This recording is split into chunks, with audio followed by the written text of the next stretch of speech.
La fête des Lumières officiellement annulée, donc les Lyonnais ont réagi cet après-midi. La plupart partagés entre compréhension et déception.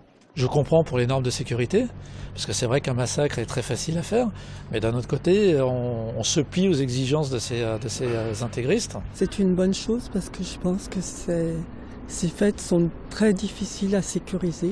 Je voulais la faire cette année. Ouais, je suis un peu déçu. Ce n'est pas une annulation de la fête des Lumières, c'est une résurrection du 8 décembre.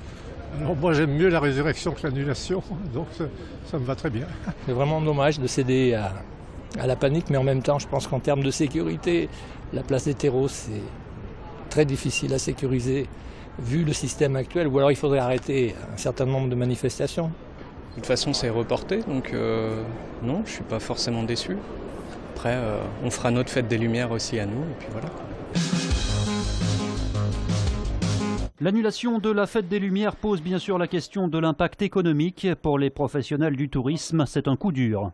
C'est une catastrophe financière. Vous imaginez bien qu'une manifestation de cette importance, à un mois de la fin de l'année, les résultats vont s'en ressentir. Moi, je l'ai déjà annoncé publiquement. C'est 15% de mon résultat qui disparaît. Donc les restaurateurs, on avait tous mis en place nos budgets annuels et on ne rétablit pas un budget comme ça à 3 semaines de la fin de l'année, quoi. Certains pourront peut-être faire jouer leurs assurances, mais ce ne sera pas le cas pour tous. Les assurances, elles existent certainement pour les organisateurs et pour les agences de voyage. Après, en matière de dépôt et de garantie qu'on prend auprès de nos clients, chaque hôtelier verra en fonction des dépôts et ses conditions générales de vente qu'il a dans son établissement. Il y a un côté exceptionnel, donc tout est appréciable, hein. Mais bon, il y a des textes là-dessus et je pense que chaque hôtel fera en âme et conscience.